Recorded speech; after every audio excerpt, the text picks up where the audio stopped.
tugas PPT kami yang berjudul Keterampilan dan Pendekatan Proses Sains. Yang pertama adalah keterampilan proses. Keterampilan proses sains atau KPS dibutuhkan untuk menggunakan dan memahami sains dalam pembelajaran dalam dahar untuk dapat memahami hakikat IPA secara utuh, yakni IPA sebagai proses, produk, dan aplikasi. Siswa harus memiliki kemampuan keterampilan proses sains. Menurut Semiawan, keterampilan proses adalah keterampilan fisik dan mental terkait kemampuan-kemampuan mendasar yang dimiliki, dikuasai, dan diaplikasikan dalam suatu kegiatan ilmiah sehingga para ilmuwan berhasil menemukan sesuatu yang baru. Keterampilan proses sains terdiri dari beberapa keterampilan yang satu sama yang lain berkaitan, dan sebagai prasyarat hal tersebut penting dimiliki guru untuk digunakan sebagai jembatan dalam menyampaikan pengetahuan atau informasi baru kepada siswa atau mengembangkan pengetahuan atau informasi yang telah dimiliki siswa. Keterampilan proses sains ini dapat diaplikasikan pada kegiatan praktikum. Keterampilan proses sains pada pembelajaran sains lebih menekankan pembentukan keterampilan untuk memperoleh pengetahuan dan mengkomunikasikan hasilnya. Keterampilan proses sains dimaksudkan untuk mengembangkan kemampuan yang dimiliki oleh siswa. Ada berbagai keterampilan dalam proses sains. Keterampilan tersebut terdiri dari keterampilan dasar dan keterampilan terintegrasi. Keterampilan dasar terdiri dari 1. Mengobservasi, 2. Mengklasifikasi, 3. Memprediksi, 4. mengukur, 5. menyimpulkan, dan yang terakhir mengkomunikasikan. Selanjutnya di sini ada keterampilan integrasi terdiri dari 10 yaitu pertama mengidentifikasi variabel, kedua membuat tabulasi data, yang ketiga menyajikan data dalam bentuk grafik, yang keempat menggambarkan hubungan antar variabel, yang kelima mengumpulkan dan mengolah data, yang keenam menganalisa penelitian, yang ketujuh menyusun evidensi, yang kedelapan mendefinisikan variabel secara operasional, yang kesembilan merancang penelitian, yang kesepuluh melaksanakan eksperimen. Mengamati aspek-aspek keterampilan proses sains dasar. 1. Mengamati, 2. mengklasifikasikan, 3. mengkomunikasikan, 4. mengukur, 5. memprediksi, 6. menyimpulkan. Penilaian keterampilan proses sains. Penilaian merupakan tahapan penting dalam proses pembelajaran. Penilaian dalam pembelajaran sains dapat dimaknai sebagai membawa konten, proses sains, dan sikap ilmiah secara bersama-sama. Penilaian dilakukan terutama untuk menilai kemajuan siswa dan mencapai keterampilan proses sains. Pelaksanaan penilaian keterampilan proses dapat dilakukan dalam beberapa bentuk, diantaranya 1. Pre-test dan post-test. Guru melaksanakan penilaian keterampilan proses sains siswa pada awal tahun sekolah. Penilaian ini bertujuan untuk menentukan kekuatan dan kelemahan dari masing-masing siswa dalam keterampilan yang telah diidentifikasi. Pada akhir tahun sekolah, guru melaksanakan tes kembali untuk mengetahui perkembangan skor siswa setelah mengikuti pembelajaran sains. 2. Diagnostik. Guru melaksanakan penilaian keterampilan proses sains siswa pada awal tahun ajaran. Penilaian ini bertujuan untuk menentukan pada bagian mana siswa memerlukan bantuan dengan keterampilan proses. Kemudian guru merencanakan pelajaran dan kegiatan laboratorium yang dirancang untuk mengatasi kekurangan siswa. 3. Penerapan kelas. Guru melaksanakan penilaian keterampilan proses sains siswa sebagai salah satu kriteria dalam penempatan kelas. Misalnya, kriteria untuk memasuki kelas akselerasi, kelas sains atau kelas unggulan. 4. Pemilihan kompetensi siswa. Guru melaksanakan penilaian keterampilan proses sains siswa sebagai kriteria utama dalam pemilihan siswa yang akan ikut dalam lomba-lomba sains. Jika siswa memiliki skor tes tinggi, maka dia akan dapat mengikuti lomba sains dengan baik. 5. Bimbingan karir. Biasanya para peneliti melakukan uji coba penggunaan penilaian keterampilan proses sains untuk mengidentifikasi siswa yang memiliki potensi di bidang ilmu pengetahuan dan teknologi yang dapat dibina. Penilaian keterampilan proses sains dilakukan dengan menggunakan instrumen yang disesuaikan dengan materi dan tingkat perkembangan siswa atau tingkat kelas. Oleh karena itu, penyusun instrumen penilaian harus direncanakan secara cermat sebelum digunakan. Penyusunan instrumen untuk penilaian terhadap keterampilan proses siswa dapat dilakukan dengan langkah-langkah sebagai berikut. 1. Mengidentifikasi jenis keterampilan proses sains yang akan dinilai. 2.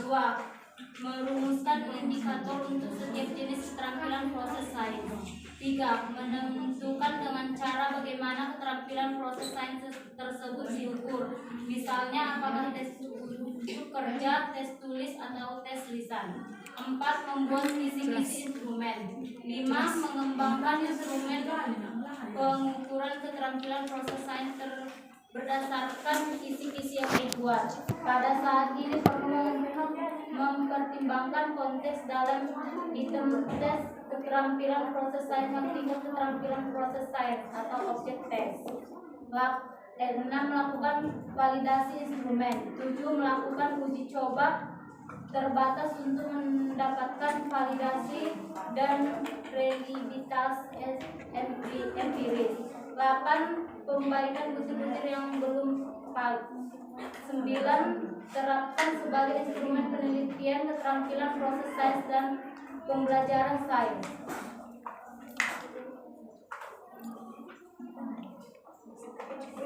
Pengukuran terhadap keterampilan proses siswa dapat dilakukan dengan menggunakan instrumen tertulis. Pelaksanaan pengukuran dapat dilakukan secara tes atau paper and persis tes dan bukan tes. Penilaian melalui tes dapat dilakukan dalam bentuk tes tertulis, sedangkan penilaian melalui bentuk tes dapat dilakukan dalam bentuk observasi pengamatan.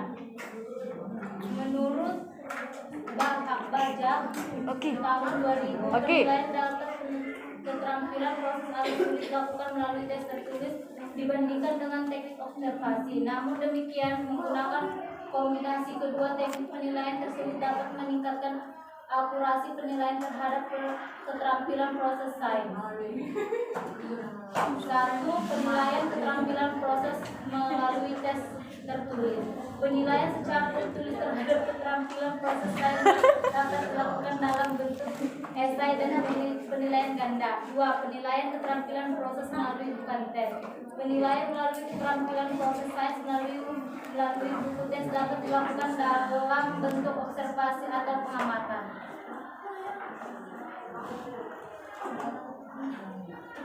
Pengertian kerja ilmiah dan cara penilaiannya.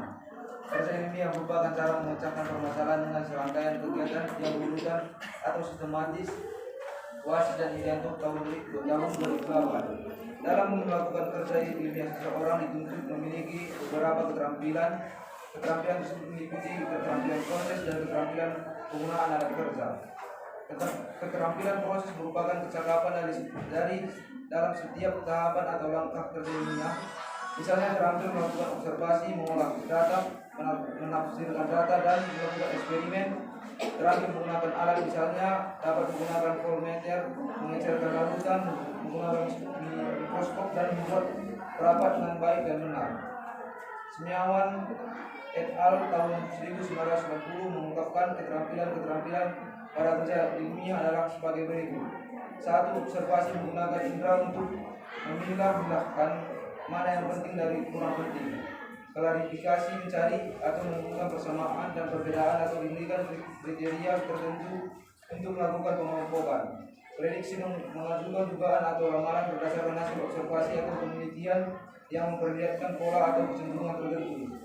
Berkomunikasi menyampaikan hasil temuan kepada orang lain baik secara lisan maupun tulisan. Berhipotesis dapat merumuskan dugaan atau jawaban sementara yang akan diuji kebenarannya. Merencanakan percobaan atau penyelidikan harus memberikan kesempatan untuk mengusulkan gagasan-gagasan berkenan dengan alat atau bahan yang akan digunakan, objek yang akan diteliti, dan prosedur yang harus ditempuh. menerapkan konsep atau prinsip menerapkan konsep yang telah dikuasai untuk memecahkan masalah tertentu atau menjalankan suatu peristiwa baru dengan menggunakan konsep yang telah dimiliki. Menyimpulkan membuat kesimpulan sementara atau inferensi berdasarkan informasi yang dimiliki sampai suatu tertentu. Karakteristik yang harus diperhatikan dalam menyusun soal yang jenis-jenis keterampilan proses sebagai berikut. 1. Observasi dalam butir soal harus ada objek atau peristiwa yang diamati. 2. Klasifikasi dalam peristiwa harus disajikan objek atau peristiwa yang dapat ditemukan atau dicari persamaan atau perbedaan dari objek tersebut atau diberi kriteria untuk melakukan pengelompokan. 3. Prediksi dalam butir soal harus jelas pola atau kecenderungan untuk dapat diajukan suatu dugaan atau ramalan. 4.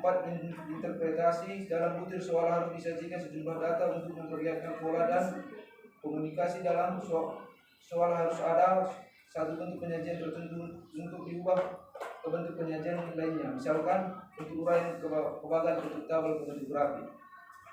Yang kedua, pendekatan. Pendekatan pembelajaran dapat berarti aturan pembelajaran yang berusaha meningkatkan kemampuan kognitif, efektif, dan psikomotoris siswa dalam pengelolaan pesan sehingga tercapai sasaran belajar. Dapat disimpulkan bahwa pendekatan pembelajaran adalah cara yang digunakan guru dalam menyajikan suatu materi yang memungkinkan siswa belajar untuk mencapai tujuan pembelajaran. Berikutnya ada 8 komponen utama dalam pendekatan pembelajaran, yaitu sebagai berikut. Yang pertama, melakukan hubungan yang bermakna. Siswa dapat mengatur diri sendiri sebagai orang yang belajar secara aktif dalam mengembangkan minat secara individual. Orang yang dapat bekerja sendiri atau bekerja dalam kelompok, dan orang yang dapat belajar sambil berbuat. Yang kedua, melakukan kegiatan-kegiatan signifikan. Siswa membuat hubungan-hubungan antara sekolah dan berbagai konteks yang ada dalam kehidupan nyata. Yang ketiga, belajar yang diatur sendiri.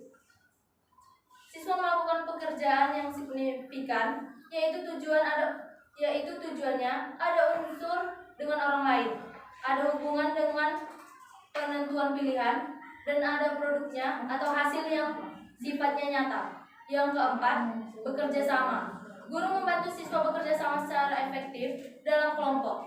Yang kelima, berpikir kritis dan kreatif. Siswa dapat menggunakan tingkah berpikir yang lebih tinggi secara kritis dan kreatif, dapat menganalisis, membuat sintesis, memecahkan masalah, membuat keputusan, dan menggunakan logika dan bukti-bukti.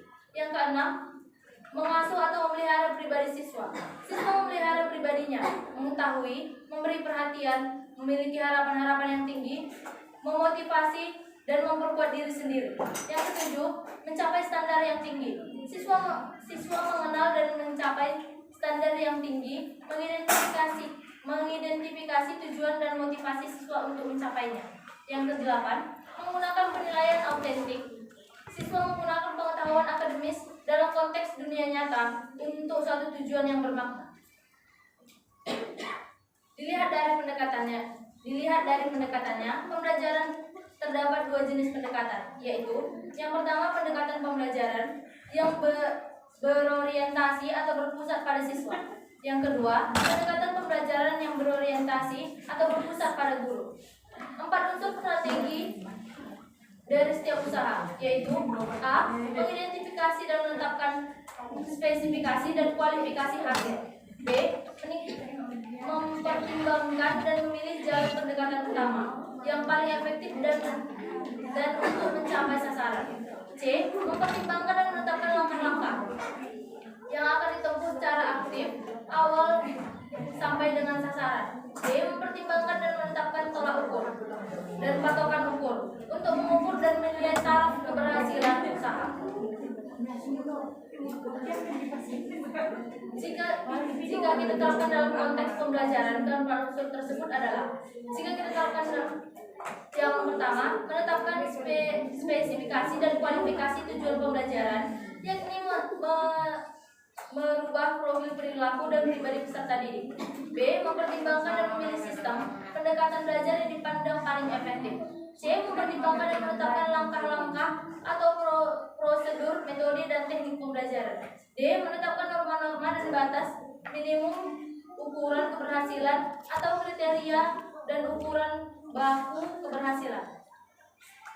Jenis-jenis pendekatan dalam pembelajaran IPA di SD.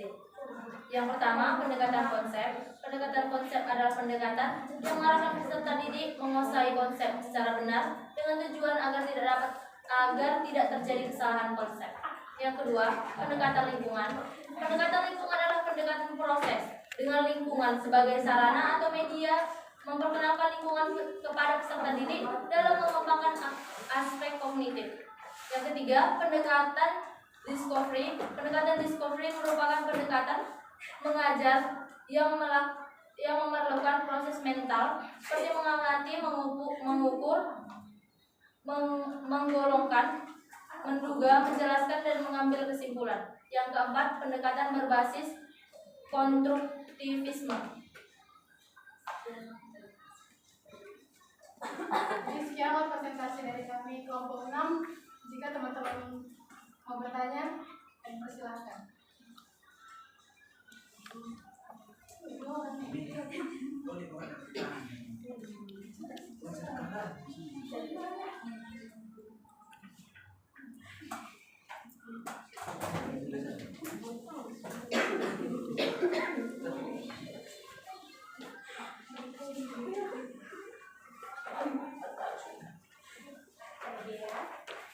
Bukan dia.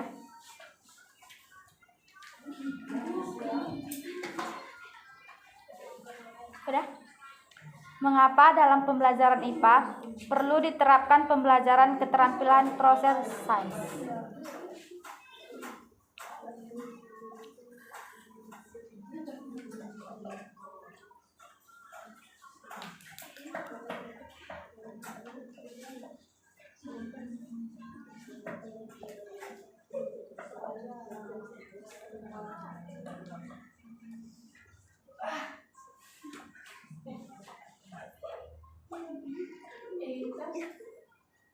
Mengapa keterampilan proses peserta didik perlu diamati? Kenapa keterampilan proses peserta didik perlu diamati?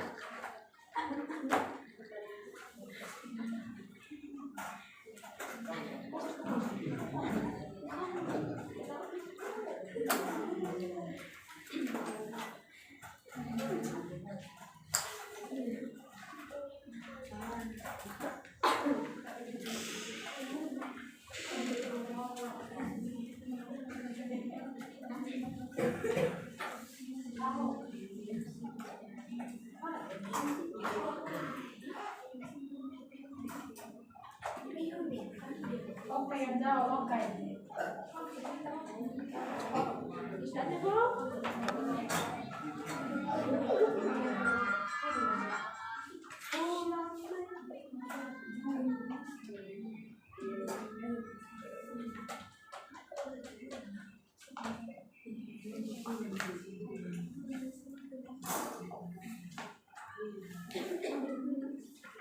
Saya akan menjawab pertanyaan dari Dea. Mengapa dalam pembelajaran IPA perlu diterapkan keterampilan proses sains? Dalam pembelajaran IPA perlu diterapkan keterampilan proses sains karena untuk mengelola hasil dalam kegiatan belajar mengajar dan memberikan kesempatan seluas-luasnya kepada siswa untuk mengamati, menggolongkan, menafsirkan, meramalkan, menerapkan, merencanakan penelitian, dan mengkomunikasikan hasil dari proyek tersebut. Bagaimana dia?